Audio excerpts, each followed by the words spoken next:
Welcome to this special podcast as part of the Samarth by Hyundai initiative. This podcast isn't just about sport, it's about unflinching self belief and courage to be a cut above the rest.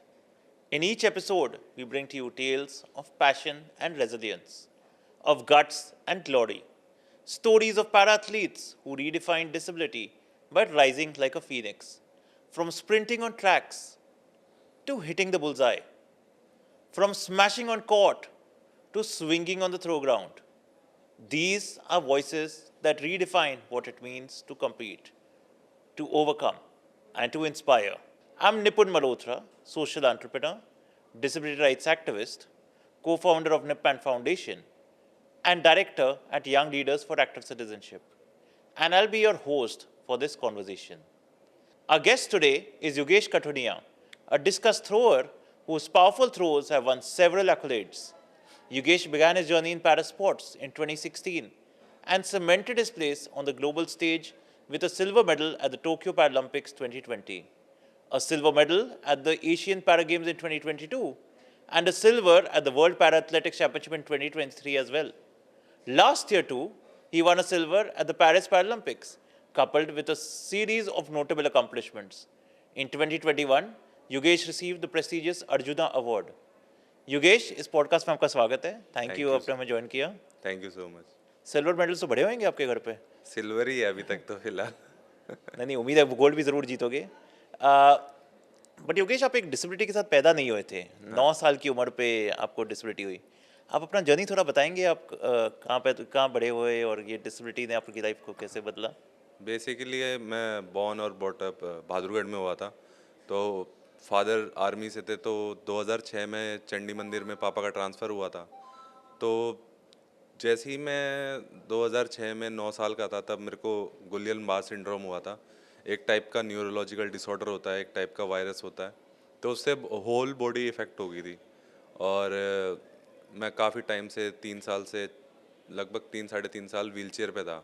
तो doctors ने भी बोला था कि ये recover नहीं हो सकता अभी, लाइफ टाइम परमानेंट ही है. लेकिन मेरी मम्मी थी जो फिजियोथेरेपी वगैरह सीखी, क्योंकि उस टाइम पे फाइनेंशियल कंडीशन इतनी मतलब स्ट्रांग नहीं थी कि हम लोग एक फिजियोथेरेपिस्ट हायर कर सकें, क्योंकि फादर भी आर्मी से ही थे, तो उतना ही सैलरी, और मेरी 2 बड़ी सिस्टर्स भी थी.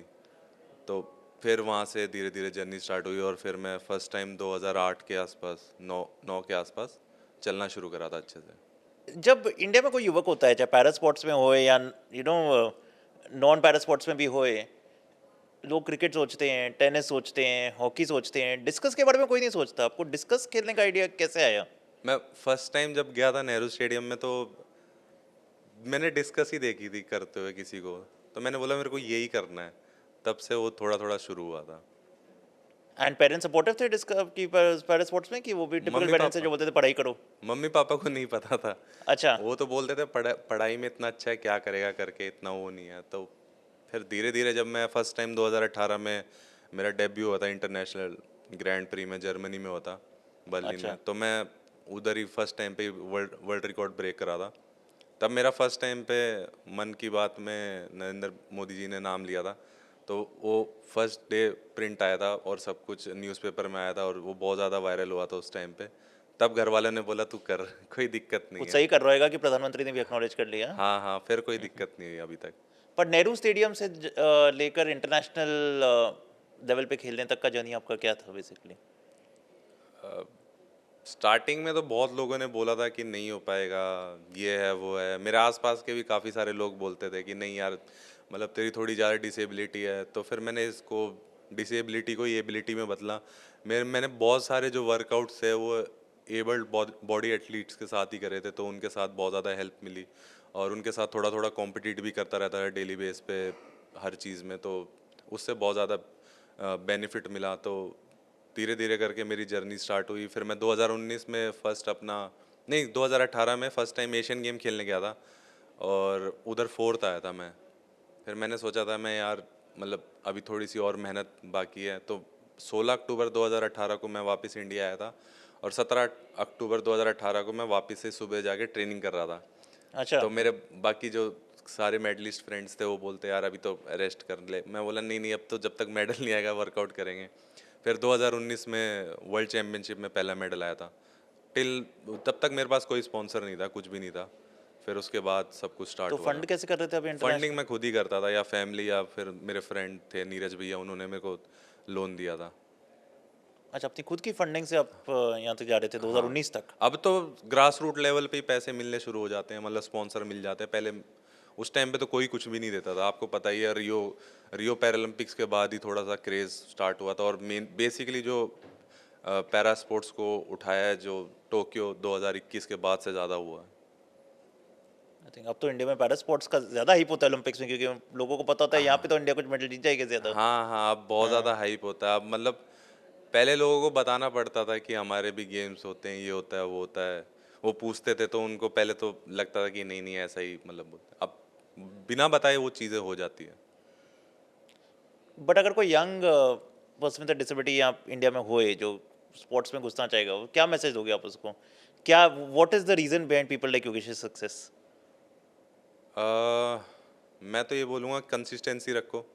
और एक मेरे को ना उसेन बोल्ट की हमेशा याद आती थी। वो बोलता था कि मैंने जब 8 साल एक ही चीज़ पे मेडल जीतने के लिए काम करा है, तो बीच में नहीं छोड़ना किसी भी चीज़ को। तो लोग क्या करते हैं, वो सोचते हैं कि हमको कुछ शॉर्टकट मिल जाए किसी भी चीज़ का। लेकिन अगर आपको लाइफ में सक्सेस होना है तो कोई शॉर्टकट नहीं है, आपको पूरी मेहनत ही करनी पड़ेगी। स्मार्ट वर्क अच्छी बात है, लेकिन शॉर्टकट नहीं है। मेंटल चैलेंजेस क्या होते हैं पैरा स्पोर्ट्स पर्सन्स के? ज़्यादा main stress points are they related to success and failure की? फेलियर से ही डरते हैं सब लोग, सबसे ज़्यादा। तो फेलियर से अगर डरना छोड़ देंगे तो सब कुछ हो सकता है। मतलब वो ये सोचते हैं कि यार मेरी क्या इज्जत रहेगी सोसाइटी में, आसपास के लोगों में, तो वो छोड़ दो। उसको छोड़ देंगे तो सब कुछ बढ़िया हो जाएगा। मैं एक क्रिकेटर से मिला था रिसेंटली, जिसने मेरे को बोला था कि हमारी सबसे बड़ी प्रॉब्लम है स्पोर्ट्स पर्सन से यही होती है कि हम फेल भी होते हैं तो पूरी दुनिया के सामने फेल होते हैं। कोई अगर कोई नौकरी कर रहा है, कोई गलती कर दी, उसके खाली बॉस के सामने फेल हुआ है वो। तो ये एक भी एक फियर होता है ना कि पूरी दुनिया मुझे देख रही है और मैं नाराज ना कर लूँ अपनी देश को या कुछ। I am sure. हाँ, ये भी होता है कि सबके आगे फेल होना, तो थोड़ा सा तो बेइज्जती महसूस होती है। थोड़े दिन तो समझ ही नहीं आता, लेकिन हाँ, एक हफ्ता, 10 दिन, महीने में तो कोप अप कर ही लेते हैं।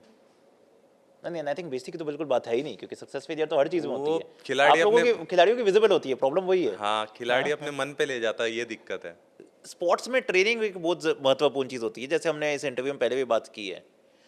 जो आपको समर्थ बाय हंडे ने ट्रेनिंग दी है, क्या क्या ट्रेनिंग इसमें इंक्लूडेड है एंड इससे आपकी लाइफ कैसे बदली है? अब जैसे समर्थ ने काफ़ी ज़्यादा हेल्प करी है ट्रेनिंग में। जैसे आपको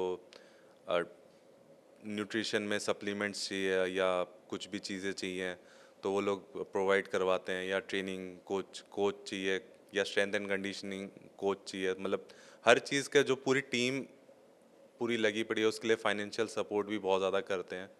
तो उन चीज़ों पे बेसिकली वो लोग फोकस करते हैं कि हाँ, आगे जाके वो चीज़ें हों। ऊपर से वो लोग एक कैंपेन भी चला रहे हैं इंक्लूसिव इंडिया का, तो वो चीज़ भी बहुत ज़्यादा हेल्प करती है। आपको क्या लगता है समर्थ बाय हंडे से बाकी कॉर्पोरेट्स क्या सीख सकते हैं? आप क्या मैसेज दोगे कॉर्पोरेट इंडिया को कि वो ज़्यादा पैरा स्पोर्ट्स को सपोर्ट करें? अभी तो मैं पहले तो मैं मतलब फर्स्ट टाइम ही देख रहा हूँ। अभी धीरे धीरे करके अगर और कॉरपोरेट्स आएंगे और ज़्यादा जीतने, बेसिकली तो ग्रास रूट लेवल एथलीट को ही ज़्यादा सपोर्ट मिल जाए तो वही ज़्यादा बेटर है, क्योंकि बाकी सबके पास तो काफ़ी सारी टॉप स्कीम्स वगैरह भी हो जाती है। तो जो बच्चा सोचता है कि हाँ 2-3 साल करने के बाद भी उसका कुछ नहीं हो रहा और वो छोड़ने की कगार पे होता है, और उसी में ही उसके साथ कोई कॉरपोरेट सपोर्ट कर दे उसको, तो वो छोड़ेगा भी नहीं और वो ज़रूर मेडल लेके आ सकता है इंडिया के लिए। एक सोसाइटी आपके मुताबिक समर्थ कब मानी जानी चाहिए? जब सब कुछ इक्वल हो, मतलब हर बंदा इक्वल हो, कोई मतलब किसी से वो चीज़ें ना हो, एक इंक्लूसिव सोसाइटी हो। सिंपैथी नहीं चाहिए, एम्पैथी एम्पैथी चाहिए। चाहिए, बिल्कुल। तो वो चीज़ पे ज़्यादा फोकस हो, क्योंकि अगर आपने गलत भी करा है और आपने बुरा भी करा है तो आपको वैसे ही डांटा जाए, ना कि आपको एक साइड चीज़ कर दिया जाए कि नहीं आप ऐसे हो तो कोई दिक्कत नहीं, चलो इग्नोर कर दिया। आपने गलत करा तो आपको वैसे ही ट्रीट करा जाए, आपने अच्छा करा है तो सब जैसे ट्रीट हो रहे हैं वैसे ही ट्रीट किया जाए। Thank you very much, Yogesh, for joining us today and sharing such wonderful insights about your journey. We hope your silver arm will soon become the golden arm for the country. In the days ahead, we will be speaking to more such parathletes who continue to change the narrative for persons with disabilities, creating a Samarth society. Thank you for tuning into this special podcast as part of the Samarth by Hyundai initiative.